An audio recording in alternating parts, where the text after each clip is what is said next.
My name is Patrick O'Connell. This is my wife, Nancy. We've been married 22 years. We have 3 kids, Bailey, Declan, and Cormac. We met when we were 16 in a punk rock mosh pit, and we've really been together ever since. We started dating literally that night. There was no real spiritual influence in my life. I did not really have a relationship with God at the time when we first got married. And so after I got out of the Army, a friend of mine got me a job interview at a very prestigious money management firm. Had a little bit of background in it, so I took the job because we had a daughter at the time, and I was soon pursuing the corporate dream of what's the next title, what's the next raise, what's the next milestone that I can achieve in the corporate world. But if I'm honest, I was a cruddy dad, absent in my marriage in a lot of ways. I know I wasn't living up to the person I knew I could be. This is really what my life's going to be about, the next promotion, the next pay bump. Is that enough for me? And I think I became really honest with myself, and I realized it wasn't. We moved into a neighborhood in Plainfield and met some neighbors. One of them who attended just kept asking me to come to church with her, and I just wanted her to stop. So I actually went with her one Sunday, and the video was on forgiveness.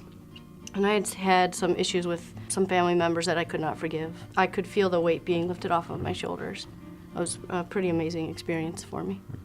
I began to see the way she treated me was different, and she had more grace and patience for me, and in hindsight, I see now that she was beginning to evolve spiritually and grow spiritually, and I wasn't. Patrick was in a dark place, I think, the year before he actually came to community.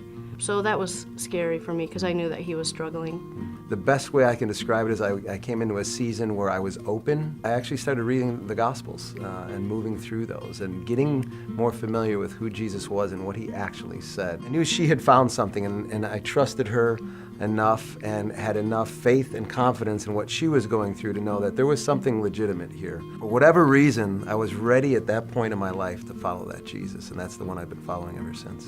I remember being at a celebration service where they were sending out a church planter to plant a church in Colorado, and that some of the people that were there during the services would quit their jobs and up and leave and help plant this church. And I thought, who would do that? That's crazy. That's a crazy idea. Who would do that? Well, we would.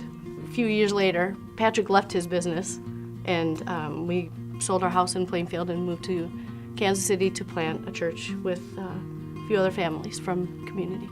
I was really having a blast in Kansas City, planting churches and being with friends.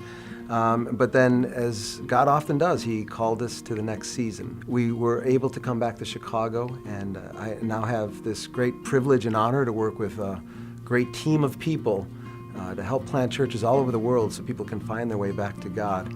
That has taken me to Ecuador, to Africa. Following Jesus has blown the roof off of everything that I thought life would be. I never dreamed that it would be what it is today. It's just been an amazing journey, and I'm so glad that I said yes to that call that Jesus made on my life.